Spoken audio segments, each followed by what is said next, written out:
Jangan hanya mengandalkan jadi orang tua yang asik, tapi nggak punya value atau gizi. Karena asik tanpa gizi, orang tua ciki.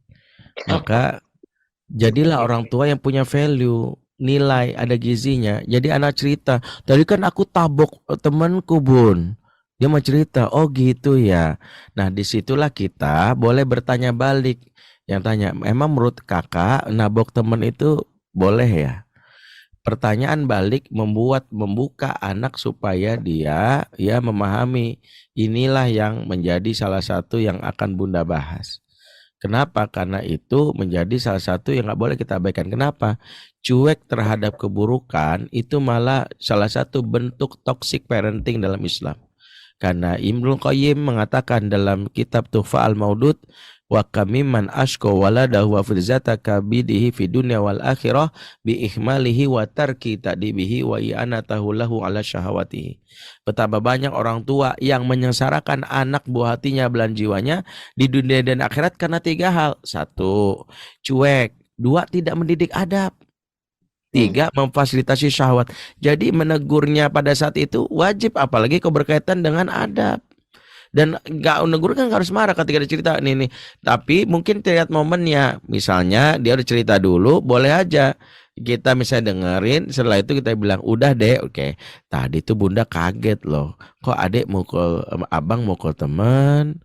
Emang temennya kenapa kok sampai dipukul? Nah, yang bisa kita lakukan apa? Boleh langsung nasihat atau cukup mendoakan.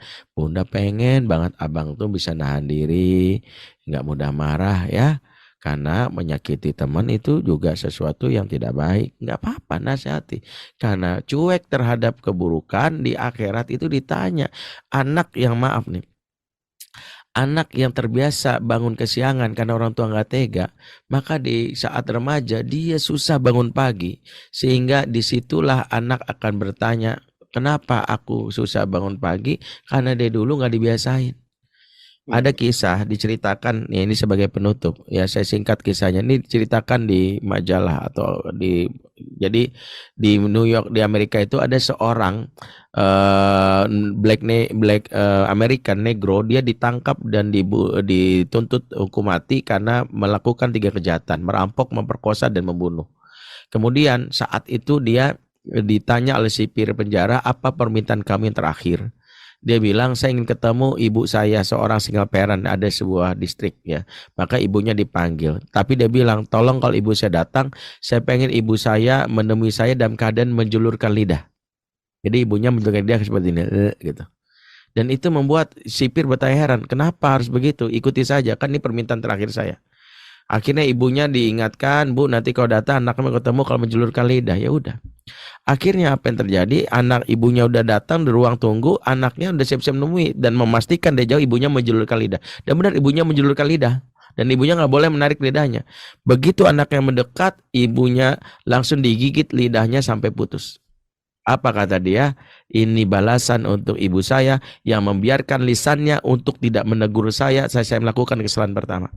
Kenapa saya merampok dulu mengambil barang teman? Apa kata ibu saya? Makanya jangan temenan sama anak saya. Anak saya udah tahu begitu.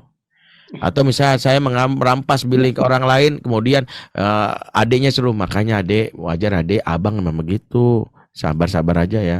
Jangan membenarkan perilaku buruk yang membuat anak tidak keluar dari kebiasaan itu. Jadi kalau kita tahu buruk, tegur aja, nggak ada masalah. Karena Islam mengajarkan 2 hal. Berikan kabar gembira tapi beri peringatan. Justru kabar gembira tanpa peringatan itulah ala parenting barat yang disebut rabbit parenting. Apa aja boleh. Nggak boleh begitu. Karena Islam mengajarkan kalau ada kesalahan tegur. Nabi saja sampai cucunya mengambil yang namanya kurma. Dalam ini kurma sedekah milik sahabat, langsung ditegur. Kih. Muntahkan. Kih. Sampai Nabi katakan, amma sya'arta an alla Muhammadin la taquluna sadaqah. Tidakkah engkau tahu bahwa keluarga Muhammad haram makan sedekah? Dilarang. Jadi kalau Nabi melakukan ini sebagai sebuah syarat untuk beberapa hal, tegaslah, karena jangan sampai anak menganggap itu biasa saja, kecuali kalau yang dilakukan itu bukan hal yang terkait dengan adab, hanya berkaitan dengan hal pemahaman yang mungkin nggak perlu kita berdebatkan, itu sah-sah saja. Wallahu a'lam bishawab.